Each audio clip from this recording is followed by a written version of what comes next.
आता आपण सध्या ही दृश्य पाहतोय, निकषांचा खेळ सोडा, शेतकऱ्यांचा सातबारा कोरा करा या मागणीसाठी विरोधक आक्रमक झालेले आहेत आणि विधिमंडळाच्या पायऱ्यावर त्यांनी आंदोलनाला सुरुवात केलेली आहे। तर ही थेट दृश्य आपण झी 24 तासवर पाहतोय। विरोधक आक्रमक झालेले आहेत। महाविकास आघाडीचे हे सगळे आमदार आहेत आणि त्यांनी पायऱ्यांवर येत सरकारचा निषेध नोंदवलेला आहे। सरकारचा धिक्कार असो अशा घोषणा त्यांच्याकडून दिल्या जात आहेत।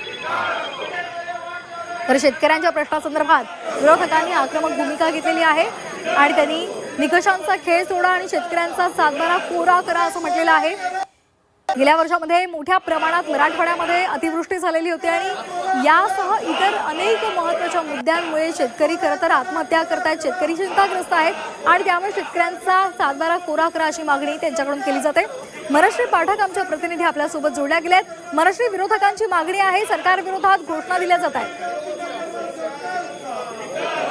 अर्थसंकल्पामध्ये शेतकऱ्यांसाठीची जी कर्ज घोषित करण्यात आलेली आहे त्यामध्ये अनेक निकष टाकण्यात आलेत असा विरोधकांचा आरोप आहे आणि त्याच्यामुळे निकषांचा खेळ सोडा आणि शेतकऱ्यांचा सातबारा कोरा करा असा एक फलक घेऊन आता विरोधक पायऱ्यांवरती आंदोलन करतायत। यामध्ये काँग्रेस, राष्ट्रवादी शरद पवार पक्ष आणि यासोबतच ठाकरेंची शिवसेना यांचे सुद्धा महत्वाचे आमदार हे उपस्थित असलेले आपल्याला बघायला मिळतात। विशेषतः विजय वडेट्टीवार, सतेज पाटील, शशिकांत शिंदे, सचिन अहिर हे या ठिकाणी आंदोलन करताना आपल्याला बघायला मिळतात।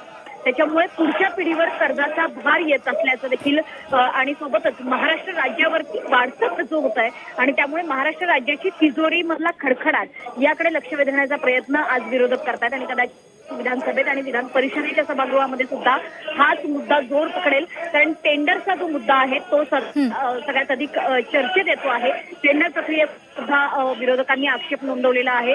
सोबतच राज्याच्या तिजोरीचा परिणाम आपल्याला कसा भविष्य काळात बघायला मिळतोय त्यावर देखील आज चर्चा होईल। आज विशेषत्व मांडलेल्या अर्थसंकल्पावरती जेव्हा चर्चा होईल तेव्हा तिजोरीमधल्या खडखडाटाकडे आणि विशेषतः ज्या समाज कल्याण योजना आहेत, लाडकी बहीणसारखी योजना आहे, यांच्यामुळे कोणकोणत्या खात्यांमधला निधी हा वळवला जातोय या मुद्द्यावरती विरोधक अधिक फोकस असलेला आपल्याला बघायला मिळेल। निश्चित धन्यवाद मनश्री तुर्तास दिलेल्या माहितीसाठी। तर विरोधकांचे हे आंदोलन आणि हातामध्ये फलक घेत त्यांनी शेतकऱ्यांच्या प्रश्नासंदर्भात सरकारला जाब विचारलेला आहे आणि तसंच तिजोरीमध्ये खडखडाट आहे आणि तरी सुद्धा घोषणा ज्या केलेल्या आहेत अर्थसंकल्पामध्ये त्यावरून सुद्धा या विरोधकांनी सरकारला धारेवर धरले आहे।